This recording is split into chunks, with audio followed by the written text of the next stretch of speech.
Hello everybody, welcome to the channel High Voltage. My name is Lasha Royenko, and just to give you a little bit of information about myself, if you've never been here before, again, my name is Lasha, and this channel is called High Voltage. What do we do here? Lots of things. It's a book club. It's sometimes Sunday, Monday, happy days. It's basically like a box of chocolates. You just never know what you're going to get. And in order to find out the intent and the goal behind the platform in which I'm very grateful to have, and our free speech is still being protected, and I feel very grateful to have this platform, and I have met some lovely people on this YouTube channel, and what brought us all together was a medical malpractice situation. And if you want to investigate further into that, you can find information on many videos, and I put up 2 shorts today in reference to why, and a live today summarizing Andrew Gould's Psychology of Secrets. And why is this book so important to me? Why is this book so important? No, they're not supposed to fall. There we go. Because Andrew Gould, I do think intellectually he has a very high IQ. He's emotionally intelligent. And because of the reason I put up this book, I had a lot of time in a wheelchair to listen to podcasts. And he got into this by a fluke 4 years ago. Here he is. And I just wanted to let you know that his wife, Julia, is in the Netflix series, An Unorthodox Life. I did not know that. So, where we left off, I promised everybody I would read a little bit every day because, I did pretty well today. A 3-minute introduction about high voltage.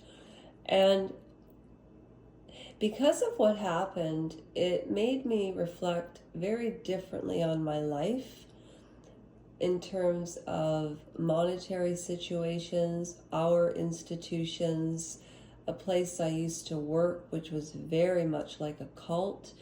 And that's why I related to Andrew Gould's content. And let's just get right into the book. So we are on page 19, and Andrew is talking about his own community and, fundamentalists, extremists in religions. He was talking about how his wife had her hair shaved, and long hair was considered, quote, immodest.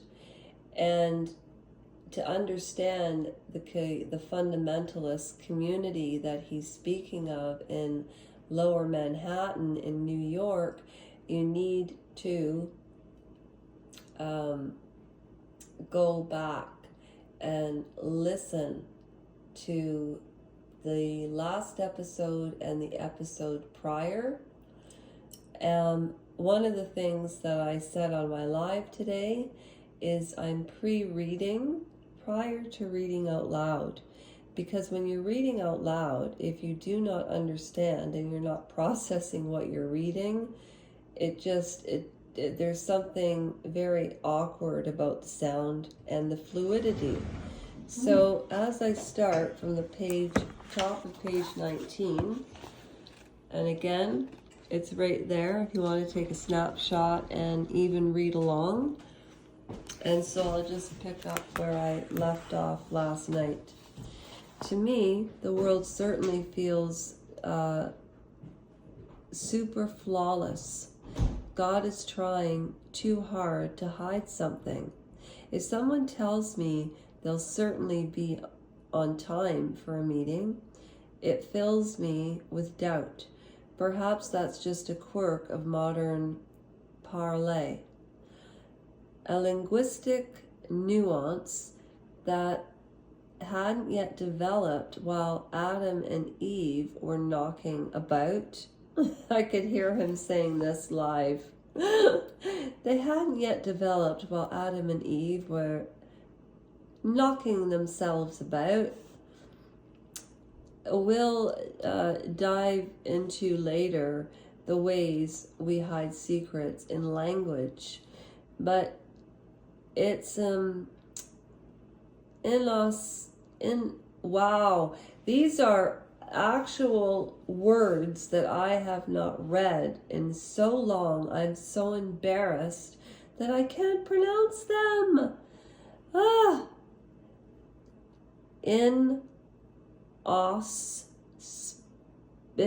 Inauspicious start. So inauspicious must mean not a very good start for the first recorded attempt at communication. See, I can understand that. God's assertion that the tree of knowledge causes death is a lie, but it is also a secret, the unraveling of which cost a serpent its legs and mankind its immortality. The tree of knowledge and the wisdom in buses in the first secret kept from humanity. The tree of knowledge and the wisdom it imbues is the first secret kept from humanity. The second secret, and the first kept by humanity, turns up soon afterwards, keeping it is pretty much the first thing that Adam and Eve do when they eat the fruit from the forbidden tree. They do so in secret. We know this because when God walks through the garden, yes, God walks. I'd always imagined him as a big, translucent face in the sky. The two humans hide behind a tree. They realize that they have defied God's will. They consciously try to hide their crime. God calls out, "Where are you?"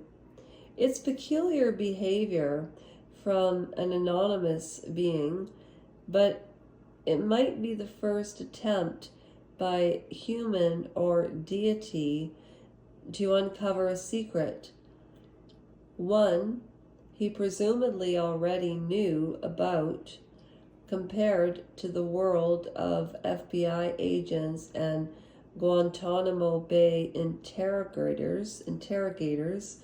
God's detective work is rudimentary, but it works. Adam steps out and admits that he ate the fruit. Actually, in a cowardly move, he blames Eve and indirectly God. The woman you put here with me, he accuses. She gave me some fruit from the tree and I ate it. Being from the Old Testament, this is the creation story of both Judaism and Christianity. Islam begins with the almost identical parable of Adam and Hawa. But whether they're Adam and Eve or Adam and Hawa, they appear to have been intended to live in eternal ignorance. Today, the censorship of TV in Monse serves the same purpose. God means to keep a lot of secrets from Adam and Eve / Hawa, including the apparent shamelessness of genitalia. Their nakedness seems to be the main thing that the tree of knowledge makes them aware of. As the Quran states, and when they tasted of the tree, their private parts became apparent to them, and they began to fasten together over themselves from the leaves of paradise. As we'll go on to see, shame is so often both the reason for and result of secrecy. Now, I just have to brag. I am reading this book as I'm reading it with you. I haven't read ahead. I didn't practice reading in silence today, but I said that the three main reasons that people keep secrets is shame, and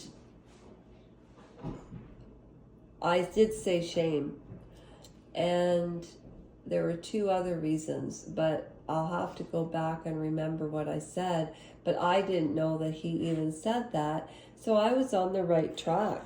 Again, always give yourself credit that you deny yourself, So, the Genesis passage also hints at something at the heart of all authoritarian groups, be they religious or sacred. Taken as a mortality tale, the Genesis creation story purposes that all pursuit of knowledge is immortal, that too much knowledge can kill you. The Catholic Church ruled over much of the Western world and, by extension, much of the world for centuries, and their method of control was secrecy. And also to have, Secrecy is so ingrained within the church's ideals of power that even the origin story of Adam and Eve, still humans punished for uncovering one, that the fruit wouldn't kill them but would imbue them with knowledge. It makes virtues of repentance and supplication, and implies that secrets must be kept for one of our own protection. Well, don't they say don't wear your heart on your sleeve, because if people know your secrets and they know you're vulnerable, they'll take advantage of you? I'm saying that. This is back to Andrew. This is something we've seen across religious cults and dictatorships, from Christianity, Judaism to Scientology and the Stasi. Depending on your beliefs or how literally you take the Bible, you may consider Christianity's origin story impossible. You might then deem it not written evidence of first recorded secret, but a work of fiction. Even so, its role as a mortality tale has left the mark on how we handle secrecy, spreading shame and fear into the populace, and laying down rules that encourage us to keep secret our transgressions, while rulers keep secrets from us. But maybe, I wondered, rather than causing me to use secrecy, Genesis itself, the result of humanity's inclination towards secrets as a means of control. It might be that we just naturally keep secrets to control one another and reflect that in the stories we tell. I want to find out if Adam and Eve was just one of many creation stories and myths designed to keep believers subservient, so I got reading. And then he starts talking about the ancient gods. So I'm using my $2 bookmarker, and I will continue with some more Andrew Gold. If I do an hour reading, do you know it takes about 2 or 3 hours for it to upload? So I'm finding, if you find the little tiny pieces you're enjoying, or if you would prefer if I read it in the morning when my voice isn't as groggy and it's not late at night. So I don't have the ability to do Marine Callaghan's Ask Not book justice. However, I will be reading it tomorrow. Catch my live tonight. I hope you enjoyed it. I'm not going to sell you on the YouTube etiquette, as it were. And I hope you enjoyed this and took something from it. And any comments, I always learn from you and your opinions based on what I've read. Thank you so much, and have a great start to tomorrow, which is Thursday, October the 10th of 2024. Signing off, Lasha Rajanko, High Voltage. That's a wrap. And as my 84-year-old friend always says, take care of yourselves.